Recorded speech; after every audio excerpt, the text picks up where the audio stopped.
My billionaire ex-husband hired my secret son as his assistant, and had no idea he was his own flesh and blood. You have his eyes, you know? The casual observation from Ethan Blackwell's business partner froze Jack Turner in place. Coffee pot suspended mid-pour. I'm sorry, Jack managed, his heart suddenly pounding. Marcus Reynolds glanced between the young assistant and the CEO working across the room. You and Ethan. Same eyes, same mannerisms. It's uncanny.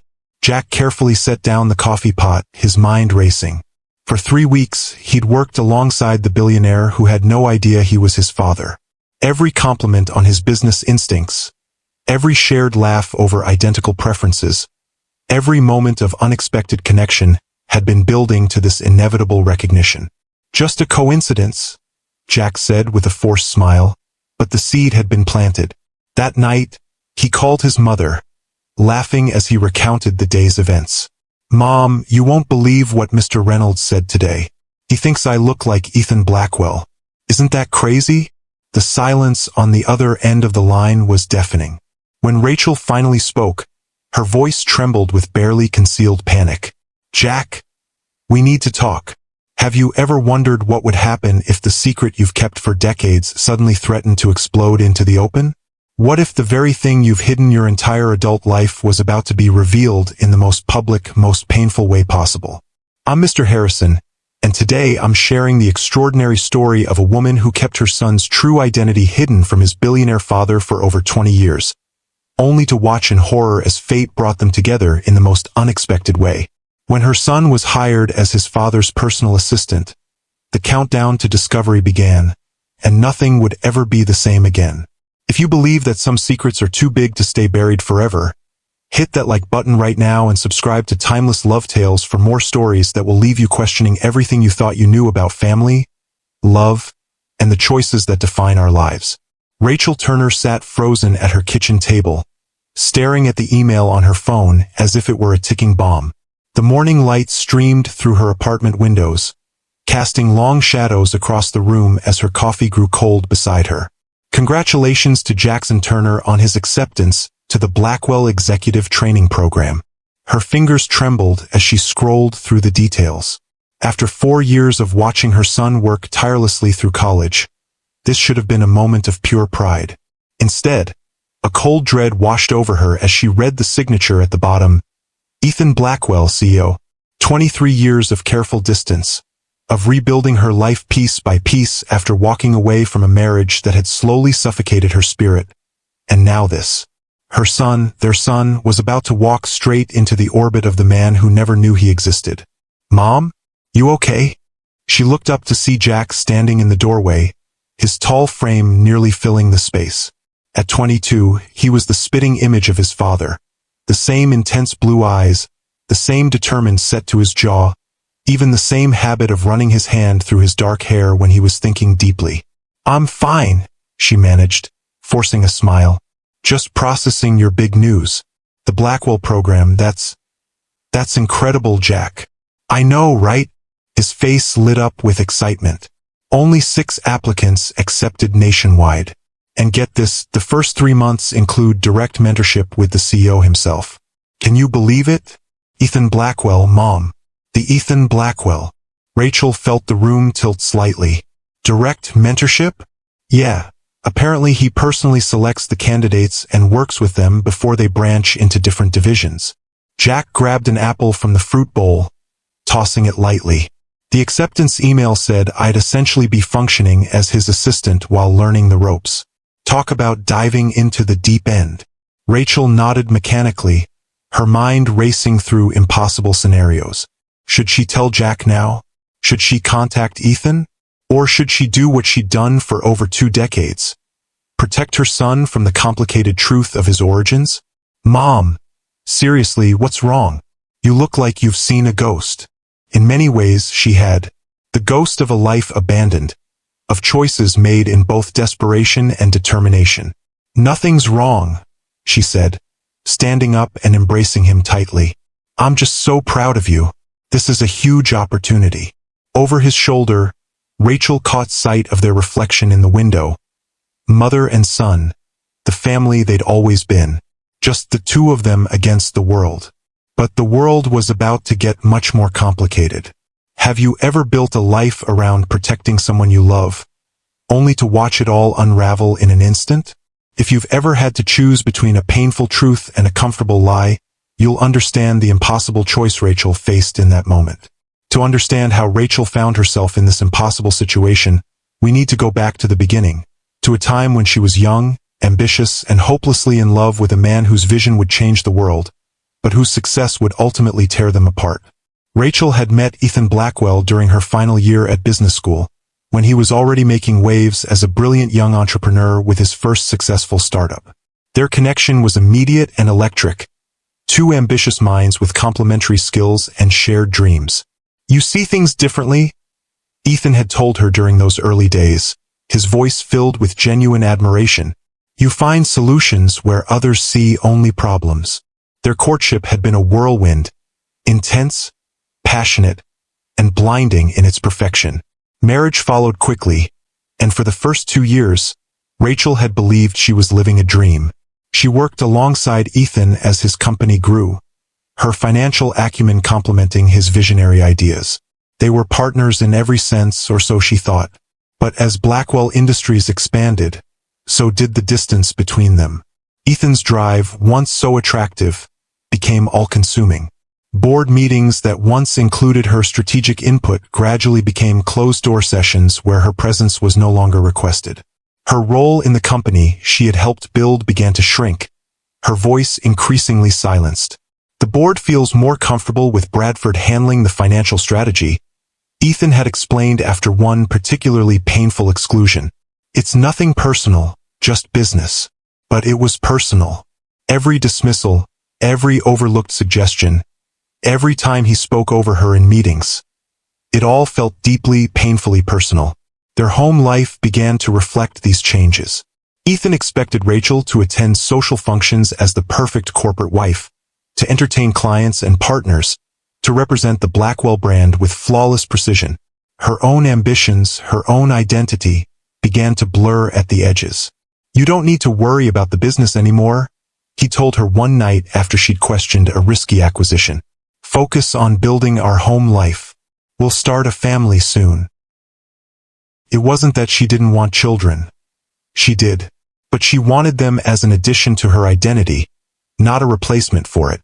The more Ethan pushed her toward a role she hadn't chosen, the more she felt herself disappearing. The breaking point came during a charity gala celebrating Blackwell Industries' 5th anniversary. Rachel overheard Ethan responding to a question about her contribution to the company's success. Rachel's greatest talent is supporting me behind the scenes, he'd said smoothly to the journalist. She's found her true calling in managing our social obligations. That night, after returning to their penthouse, Rachel had confronted him. The argument that followed revealed the unbridgeable gap that had formed between them. You used to value my mind, my ideas, she'd said, tears of frustration burning in her eyes. Now all you seem to care about is how I look on your arm at events. That's not fair, Ethan had countered, his expression genuinely confused. I've given you everything, this home, financial security, a position of respect in society. What more could you possibly want? To be seen, Ethan.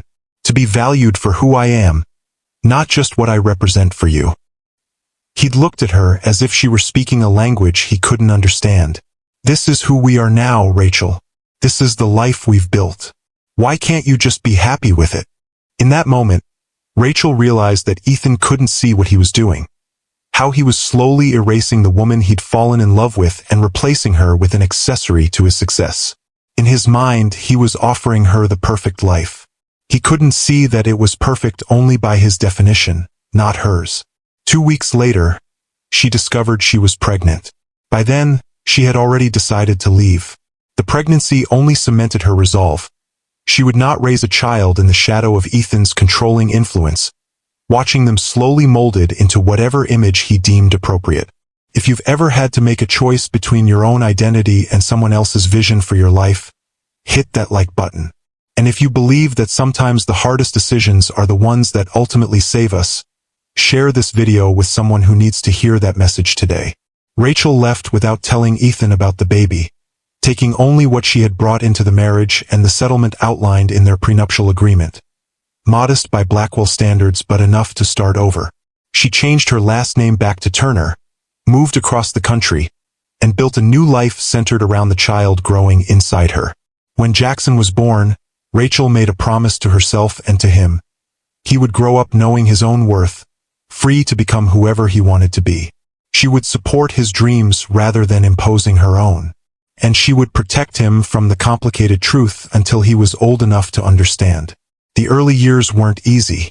Rachel juggled part-time consulting work with caring for an infant, often working late into the night after Jack had fallen asleep. There were moments of doubt, of wondering whether she'd made the right choice, especially on those nights when Jack would cry with fever and there was no one to share the worry, no one to take the next shift so she could sleep. But there were also moments of pure joy that validated her decision.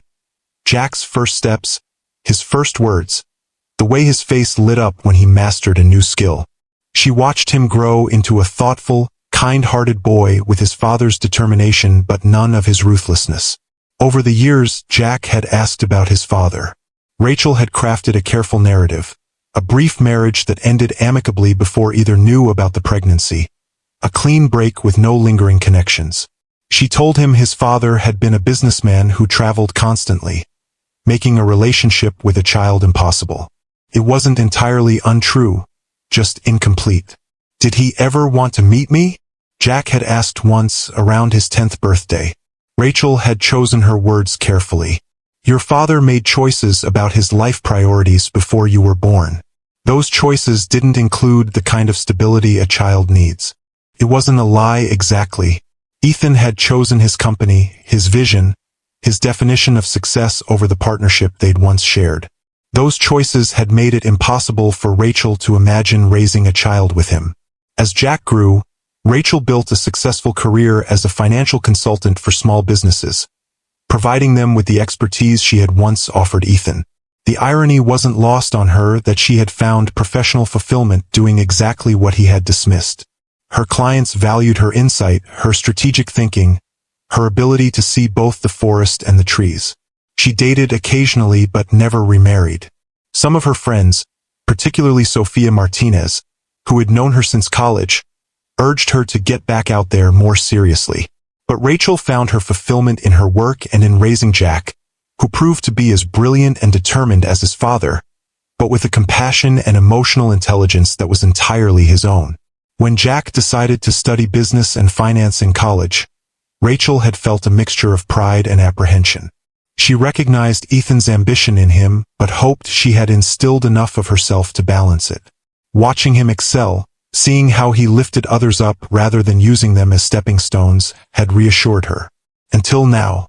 Until this email that threatened to collapse the carefully constructed walls between past and present. 3 days before Jack was set to begin at Blackwell Industries, Rachel sat across from Sophia at their favorite cafe, turning her coffee cup in endless circles as she debated what to do. You have to tell him, Rach, Sophia said firmly, before he walks into that building, before he shakes Ethan's hand not knowing he's meeting his father. And say what exactly? Rachel countered. By the way, Jack, that CEO you're about to work for? He's actually your father, who I've been hiding you from for your entire life. How do you think that's going to go over? Better than him figuring it out on his own, which he will. Have you looked at them side by side recently? The resemblance is uncanny. Rachel had. She'd spent hours the night before scrolling through recent photos of Ethan from business magazines and company profiles. The years had been kind to him. His dark hair now threaded with distinguished silver at the temples, lines of experience framing his eyes, but still unmistakably the man she had once loved, and unmistakably Jack's father. Maybe no one will notice, Rachel said weakly. Sophia gave her a look that clearly communicated what she thought of that theory. Okay, fine. People will notice. But maybe they'll just think it's coincidence. Rachel. Sophia reached across the table to still her friend's nervous hands. This isn't just about whether people notice. This is about Jack and what he deserves to know. And yes, it's about Ethan too. Ethan gave up any right to know about Jack when he tried to turn me into someone I wasn't, Rachel said, an old anger flaring briefly. Did he, though? You never gave him the choice. The words hung between them, uncomfortable in their truth. Rachel had justified her decision 1,000 times over the years. She was protecting Jack, protecting herself, even protecting Ethan from obligations he hadn't signed up for. But beneath those justifications lay the harder truth. She had been hurt and afraid, and leaving completely had seemed like the only way to truly start over. I don't know what to do, Soph, she admitted finally. If I tell Jack now, right before he starts this incredible opportunity, I could ruin everything for him. If I tell Ethan first, I'm making decisions for Jack again, just like I've been doing his whole life. There's no perfect solution here, Sophia said gently. But doing nothing isn't an option anymore. The truth is going to come out one way or another. The only question is whether you want to control how that happens. Rachel nodded slowly, knowing her friend was right. The carefully constructed separation between her past and present was about to collapse, and all she could do now was try to manage the fallout. As she walked home from the cafe, Rachel made her decision. She would tell Jack tonight, give him the full story, and support whatever he chose to do with the information. It would be his choice whether to proceed with the position knowing the truth, his choice whether to reveal himself to Ethan. But when she arrived home, Jack was buzzing with excitement, showing her the welcome package Blackwell Industries had sent. Company merchandise, information about the training program, and a personal note from Ethan Blackwell himself expressing how much he looked forward to working with the next generation of visionary leaders. Seeing Jack's enthusiasm, his pride at being selected, Rachel couldn't bring herself to potentially taint this achievement with her revelation. Tomorrow, she told herself, I'll tell him tomorrow. But tomorrow came with Jack's early departure to shop for new suits appropriate for his position. And the day after brought last-minute preparations and an evening celebration dinner with his college friends. Before Rachel knew it, the morning of Jack's first day had arrived, and her window of opportunity had closed. The sleek glass tower of Blackwell Industries headquarters gleamed in the morning sunlight as Jack Turner stepped through the revolving doors, adjusting his new tie nervously. The lobby was a cathedral to modern success. Soaring ceilings, minimalist design, and the distinctive Blackwell logo emblazoned on the wall behind the reception desk. Jackson Turner, he told the receptionist, trying to project confidence. I'm starting the executive training program today. Of course, Mr. Turner. Ms. Chun is expecting you. The receptionist made a quick call, and moments later, a poised young woman in an impeccable suit approached. Jack, welcome to Blackwell Industries. I'm Olivia Chun, HR Director and Coordinator for the Executive Training Program. She extended her hand with a warm smile. We're thrilled to have you join us. As they shook hands, Olivia tilted her head slightly, studying his face with a curious expression. Has anyone ever told you that you look familiar? Jack laughed nervously. I have one of those faces, I guess. Perhaps. Olivia smiled professionally, but her eyes remained thoughtful. Let me show you to the orientation room. The other trainees are already here, and Mr. Blackwell will be joining us shortly to welcome everyone personally. Jack followed her through security checkpoints and up to the executive floor, his heart pounding with a mixture of excitement and apprehension. He was about to meet Ethan Blackwell, the man whose business strategies he'd studied in college, whose success story had inspired his career path, and who, unknown to both of them, was his father. The orientation room was sleek and modern, with floor-to-ceiling windows offering a panoramic view of the city.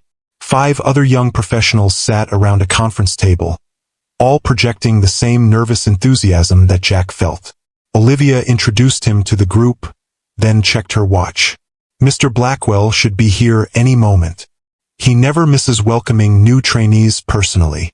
As if on cue, the door opened, and Ethan Blackwell strode in.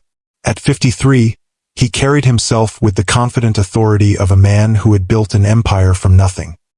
His dark hair was now threaded with silver, but his piercing blue eyes, the same eyes Jack saw in the mirror every morning, were as sharp and focused as ever. Welcome to Blackwell Industries, Ethan said, his voice resonant and commanding. You six represent the best and brightest of your generation, selected from thousands of applicants. Over the next year, you'll be immersed in every aspect of our operation, starting with 3 months of direct mentorship with me. His gaze moved around the table, making brief eye contact with each trainee. When he reached Jack, something flickered across his expression. A momentary pause, a slight narrowing of his eyes, gone so quickly that Jack wondered if he'd imagined it. I look forward to working with each of you, Ethan continued smoothly. Ms. Chun will handle your orientation today. Tomorrow, you'll begin shadowing me in rotation, starting with... He glanced down at the tablet in his hand. Jackson Turner. Jack's stomach dropped. He'd expected to be part of the rotation, but not to be first in line. Not to be thrown into direct one-on-one interaction with Ethan Blackwell on his second day. Thank you, sir, he managed to say, his voice steadier than he felt. I'm looking forward to it. Ethan nodded, his expression unreadable. My office, 7 a.m. sharp. I start early. With that, he excused himself, leaving Olivia to continue the orientation. As the day progressed through security protocols, company policies, and tours of the facility, Jack found himself increasingly distracted by the looming reality of tomorrow's mentorship session. By the time he returned to his apartment that evening, his mind was racing with scenarios of what might happen when he spent hours alone with the father who didn't know he existed. He called his mother that night, needing to hear her voice, to ground himself in the familiar before stepping further into this surreal situation. How was your first day? Rachel asked, her voice carefully controlled, betraying none of the anxiety Jack knew she must be feeling. Good. Overwhelming, but good. Jack hesitated, then added, I met him, Mom. Ethan Blackwell. A beat of silence. And nothing. He welcomed all the trainees, assigned our rotation schedule. I'm shadowing him tomorrow. Another pause. Already? I thought there would be more general orientation first. That was today. Tomorrow I start actual work with him. Jack ran a hand through his hair, a gesture unconsciously mirroring his father's habit. Mom, should I be worried about something? You've been acting strange ever since I got this position. No, of course not, Rachel said quickly. It's a big opportunity. I want everything to go perfectly for you. Jack knew his mother well enough to sense there was more she wasn't saying, but he was too preoccupied with his own anxieties to press further. I should get some sleep. Early start tomorrow. Jack, Rachel said suddenly, her voice urgent. Just be yourself, okay? Don't try to be what you think he wants. Promise me that. The intensity in her tone surprised him. I promise, Mom. Good night. As he hung up, Jack couldn't shake the feeling that there was something his mother wasn't telling him. Something important about Ethan Blackwell and this position he'd worked so hard to secure. The next morning, Jack arrived at Blackwell Industries at 6:45 a.m., determined to make a good impression by being early. To his surprise, Ethan was already in his office, reviewing documents with intense concentration.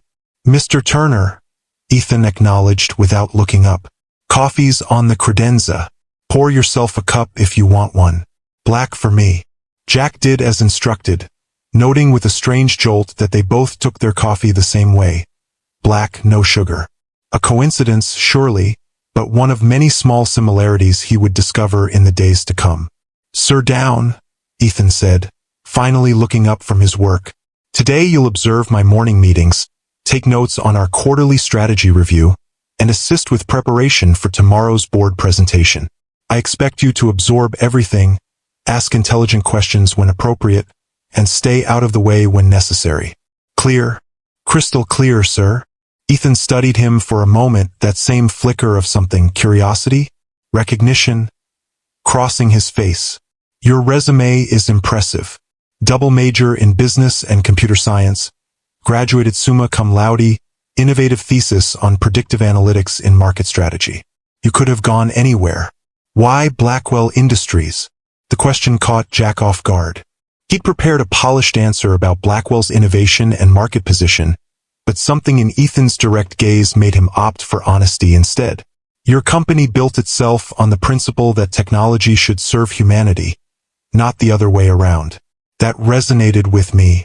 I want to be part of something that creates value beyond just profit. A ghost of a smile touched Ethan's lips. That's not the answer most applicants give.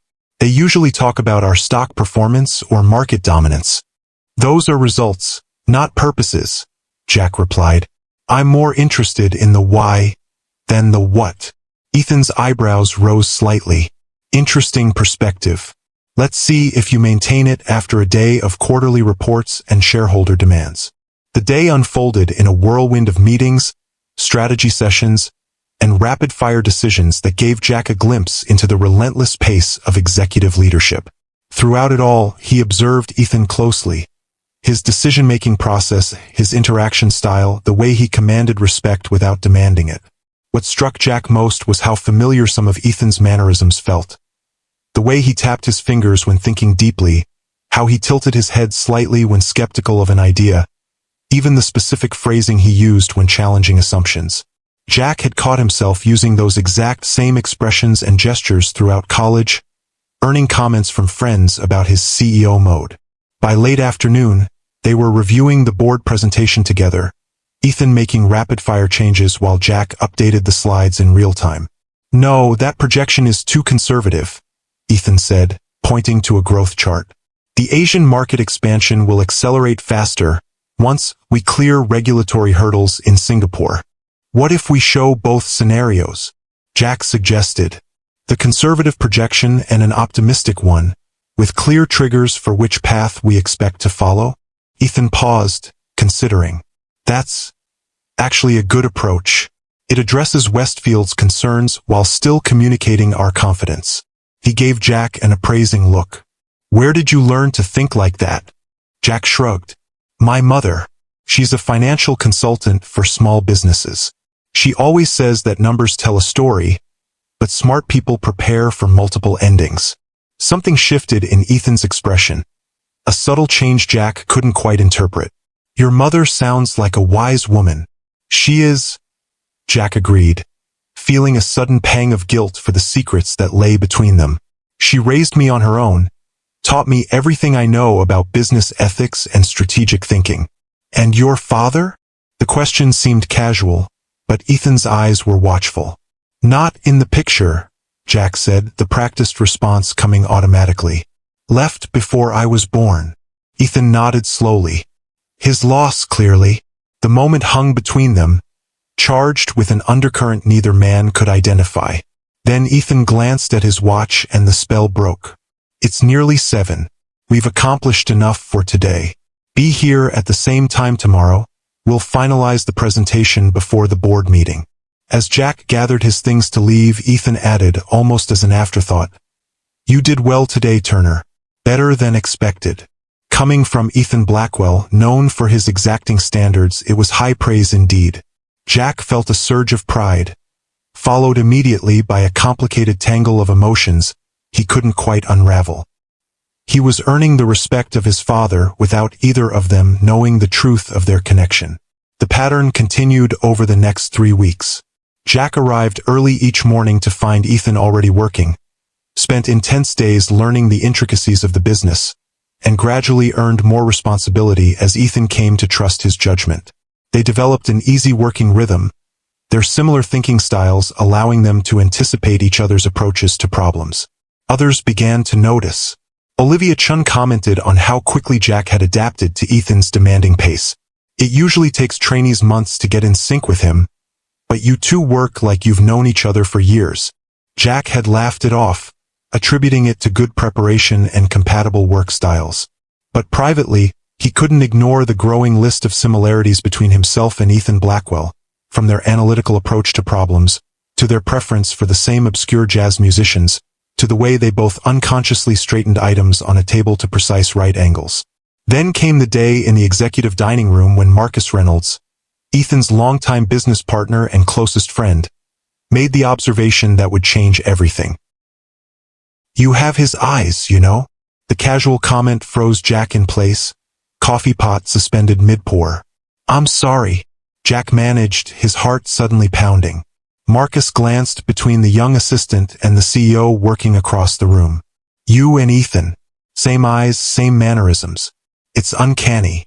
Jack carefully set down the coffee pot, his mind racing. For 3 weeks, he'd worked alongside the billionaire who had no idea he was his father. Every compliment on his business instincts, every shared laugh over identical preferences, every moment of unexpected connection had been building to this inevitable recognition. Just a coincidence, Jack said with a forced smile, but the seed had been planted. That night, he called his mother, laughing as he recounted the day's events. Mom, you won't believe what Mr. Reynolds said today. He thinks I look like Ethan Blackwell. Isn't that crazy? The silence on the other end of the line was deafening. When Rachel finally spoke, her voice trembled with barely concealed panic. Jack, we need to talk. If you've ever had a moment when your entire understanding of your life suddenly shifted, hit that like button. And if you believe that the truth, no matter how painful, is always better than living with lies, subscribe to Timeless Love Tales for stories that explore the complicated reality of family secrets and unexpected revelations. Mom! Jack's voice sharpened with concern. What's going on? Rachel took a deep breath, knowing the moment she had both dreaded and anticipated for 23 years had finally arrived.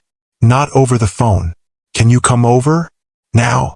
An hour later, Jack sat across from his mother at her kitchen table. The same table where he'd grown up doing homework, celebrating birthdays, sharing the triumphs and disappointments of his life with the one person who had always been his constant. You're scaring me, he said, studying her pale face and trembling hands. Whatever it is, just tell me. Rachel nodded, gathering her courage. It's about your father. About Ethan Blackwell. Jack's expression shifted from concern to confusion. What about him? Did you know him somehow? Work for him in the past? I didn't work for him, Jack. Rachel's voice was barely above a whisper. I was married to him.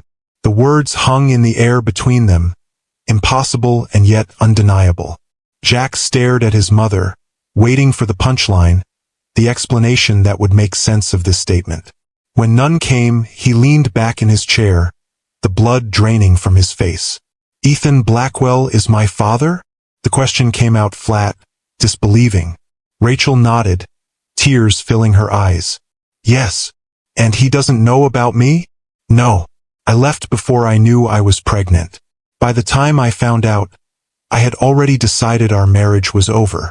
Jack stood abruptly, pacing the small kitchen as he tried to process this revelation. 3 weeks, Mom. I've been working with him for 3 weeks. Sitting in his office, attending meetings with him, learning from him. And you didn't think this was something I should know. I was going to tell you, Rachel said desperately, before you started. But you were so excited, so proud of earning the position on your own merit. I couldn't bear to complicate that for you. Complicate? Jack laughed, a harsh sound without humor. That's what you call finding out the man I've been trying to impress is actually my father? The father I've asked about my entire life. I'm sorry, Rachel whispered. I know I should have told you years ago. I wanted to protect you. From what?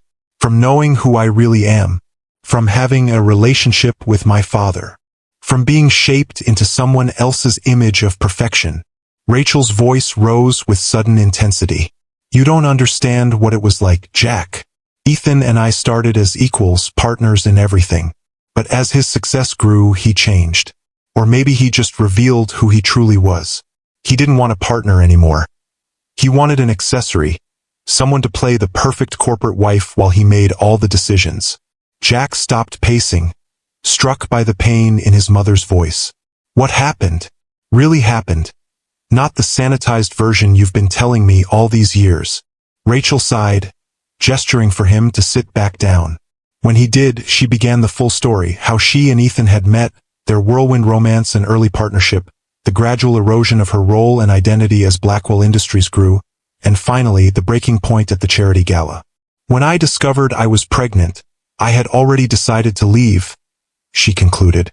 I couldn't raise a child in that environment. Watching you be molded into whatever Ethan decided you should be with no room for your own dreams or identity. Jack was quiet for a long moment, absorbing everything. So you made the decision for both of us.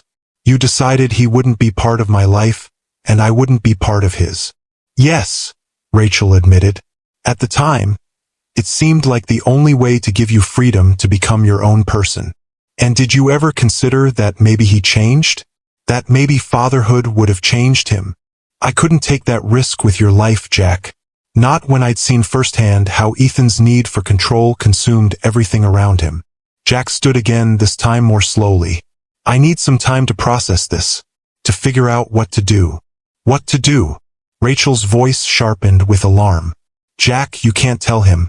Not like this, not in the middle of your training program. The professional complications alone. Professional complications? Jack interrupted incredulously. Mom, this isn't about my career. This is about my identity, my history, my father who doesn't know I exist. Please. Rachel stood too, reaching for his hand. Just promise me you won't do anything impulsive. Think about what this would mean for all of us. Jack pulled his hand away gently. I can't promise that. I need to figure this out on my own. He moved toward the door, then paused. Did you ever love him? Really love him? Rachel's eyes filled with tears again. With all my heart. That's what made it so painful when things changed. The man I fell in love with was brilliant, visionary, and valued me as an equal. That's the part of him I see in you, the best parts, without the ruthless ambition that eventually consumed him. Jack nodded once, absorbing this final piece of information before leaving without another word. The drive back to his apartment passed in a blur, his mind replaying every interaction with Ethan Blackwell through this new, impossible lens. The casual comments about similar thinking styles, the ease with which they anticipated each other's approaches to problems, Marcus Reynolds' observation about their identical eyes. It all made a terrible, perfect sense now. He was Ethan Blackwell's son. He had his father's eyes, his mannerisms, his analytical mind. And tomorrow he would walk into that office and face him, carrying a truth that could shatter both their worlds. What would he do? Tell Ethan everything? Pretend nothing had changed? Quit the program and run away from the whole situation? By morning, Jack had made his decision. He would continue the program, continue working closely with Ethan, but watch and learn, not just about business strategy now, but about the man himself. Was Ethan still the controlling, identity-erasing person his mother had described? Or had 23 years changed him, softened his edges, taught him different values?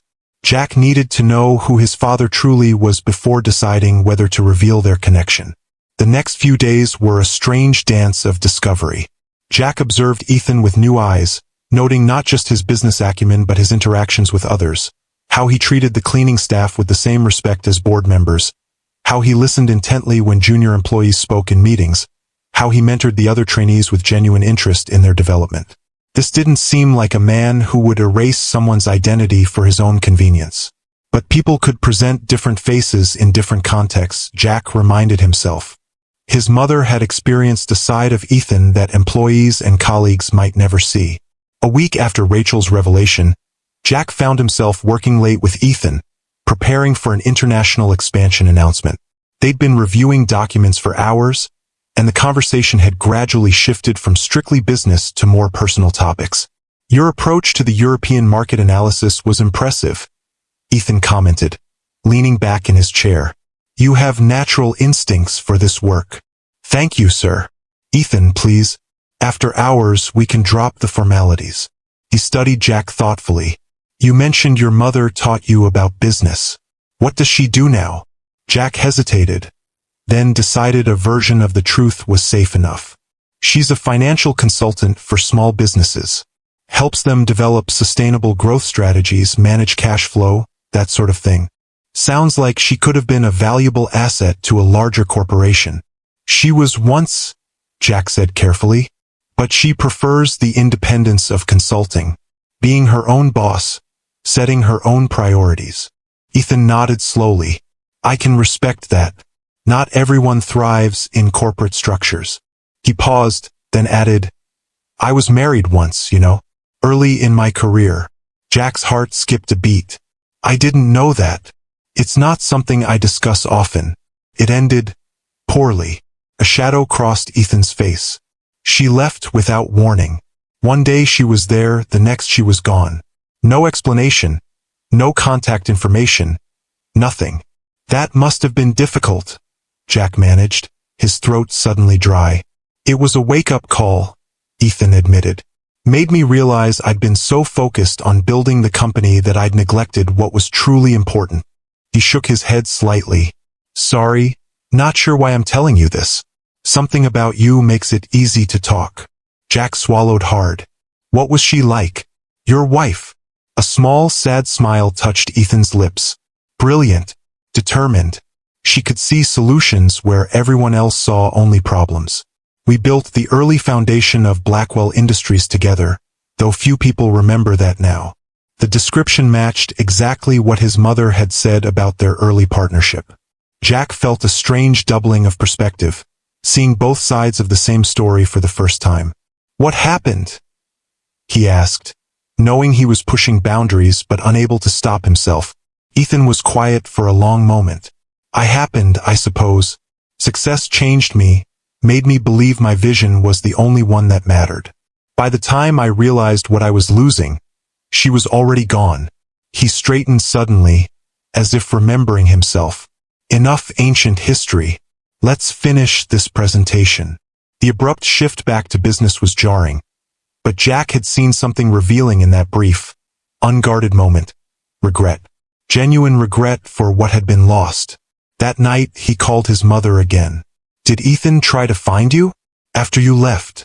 Rachel sighed heavily. Yes, for almost a year. I changed my number, moved across the country, used my maiden name. I was determined to make a clean break. Why? Even if you didn't want to be married anymore, why make it impossible for him to find you? Because I knew myself, Jack. I knew if he found me, if he apologized and promised to change, I might have been weak enough to believe him. And then the cycle would start again. She paused. Why are you asking this now? Has something happened? He told me about you today. Not specifically, he doesn't know who I am. But he talked about his ex-wife, about how she left without warning. Jack! Rachel's voice sharpened with concern. You're getting too close to this. Maybe you should request a transfer to another mentor. I can't do that. Not now. Jack ran a hand through his hair. Mom! He regrets what happened between you.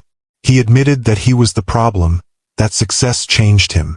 People often regret what they've lost without actually changing the behavior that caused the loss, Rachel said quietly. Be careful, Jack.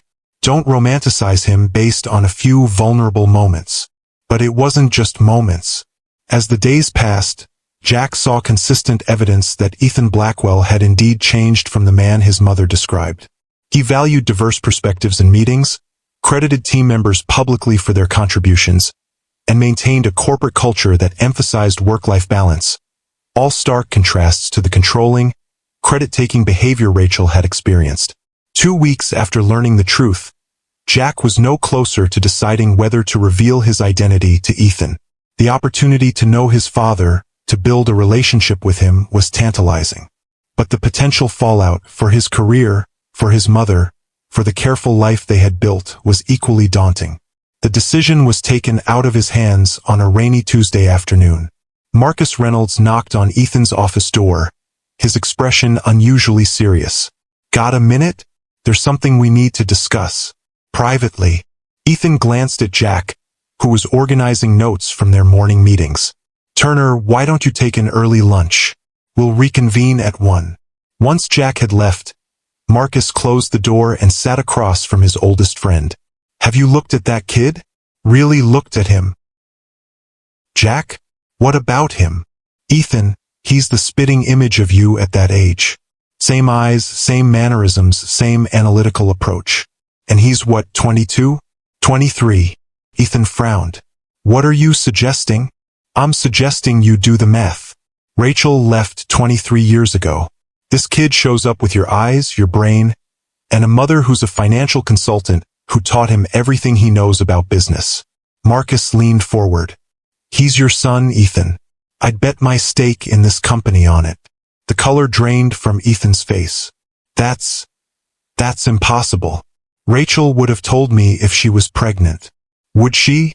After how things ended between you? Ethan sat back, his mind racing through every interaction with Jack Turner over the past month. The inexplicable sense of familiarity, the natural rapport, the shared thinking patterns that had made working together so effortless. Could it really be true? I need to know for certain, he said finally. How? You can't exactly demand a DNA test from your trainee without explanation. Ethan was already pulling up the company database on his computer. His application file. There will be a background check, personal details. He scanned through the documents quickly, stopping at Jack's birth certificate. Father's name, not listed. Date of birth, exactly 8 months after Rachel had left. My God, Ethan whispered. It's possible. It's actually possible. Marcus watched his friend carefully. What are you going to do? I need to talk to Rachel. Ethan's voice was hollow with shock. After all these years, I need to hear the truth from her. That evening, Rachel opened her door to find Ethan Blackwell standing on her threshold, looking exactly as she'd feared he would. Devastated, angry, and unmistakably certain of what he had discovered. Were you ever going to tell me? He asked without preamble. Or was I never supposed to know I had a son? Rachel stepped back, allowing him to enter. How did you find out? Marcus recognized the resemblance. Then I looked at Jack's birth certificate. Ethan moved into her living room, taking in the photographs on the walls. Jack's entire life documented in images he had never been part of. 23 years, Rachel. You kept my son from me for 23 years. I did what I thought was right, Rachel said quietly. For Jack. And yes, for myself too. What could possibly justify? You were erasing me, Ethan. The words burst from her with the force of decades of suppressed emotion. Day by day, decision by decision, you were turning me from a partner into a possession. I couldn't bear to watch you do the same thing to our child. Ethan flinched as if she'd struck him. You never meant to. I know that. But it was happening all the same. Rachel sank onto the couch, suddenly exhausted. When I found out I was pregnant, I had already decided to leave. The baby just made it more urgent, more necessary to make a clean break. You had no right to make that decision alone, Ethan said, his voice low and controlled. He is my son too. And what would you have done if you'd known? Fought me for custody? Used your money and influence to control how he was raised? Molded him into your perfect corporate heir? The accusation hung between them, sharp and painful. Ethan moved to the window, staring out at the city lights as he struggled to contain his emotions. I've imagined this conversation 1,000 times, he said finally. Finding you, demanding answers about why you left. But I never imagined this. Discovering I have a son who's been working alongside me, who I've been mentoring without knowing who he really is. He turned back to face her. Does he know? About me? Rachel nodded. He found out 2 weeks ago. Marcus made a comment about the resemblance, and Jack called me, laughing about it. I couldn't lie anymore. 2 weeks, Ethan repeated incredulously. He's known for 2 weeks and said nothing? He wanted to understand who you are now before deciding whether to tell you, whether you deserved to know him. The statement hit Ethan like a physical blow. Whether I deserved. He shook his head, a bitter laugh escaping him. I suppose that's fair. I've had to earn my own son's approval before being granted the privilege of knowing he exists.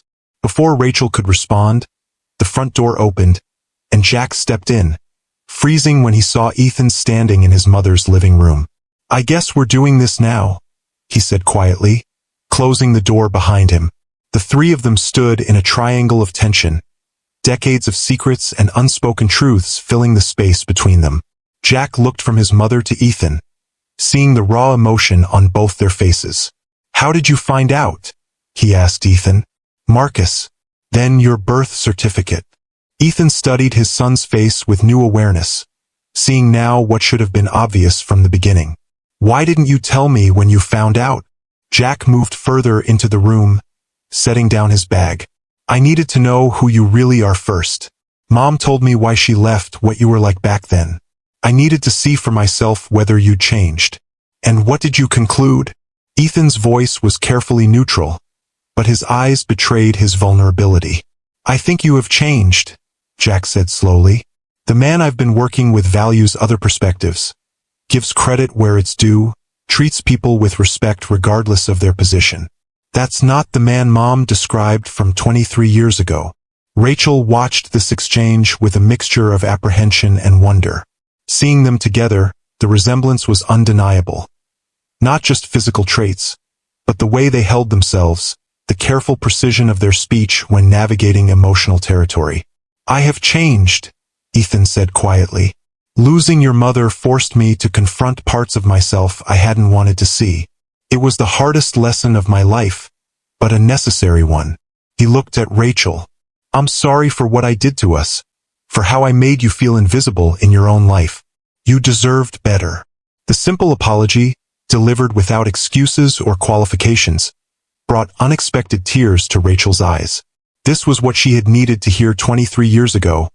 Acknowledgement of what had gone wrong. Not just confusion about why she couldn't be happy with the life he designed. Where do we go from here? Jack asked, the practical question cutting through the emotional tension. Ethan turned to his son. That depends on what you want, Jack. I've missed 23 years of your life. I'd like the chance to know you, not as a trainee but as my son. But I understand if that's not what you want. Jack considered this, the weight of the decision evident in his expression. I think I'd like that too. But there are complications. My position at Blackwell, for one. We can figure that out, Ethan assured him. If you want to continue the program, we'll establish proper mentorship with someone else. If you'd prefer to work elsewhere, I'll support that too. This isn't about Blackwell Industries. It's about us.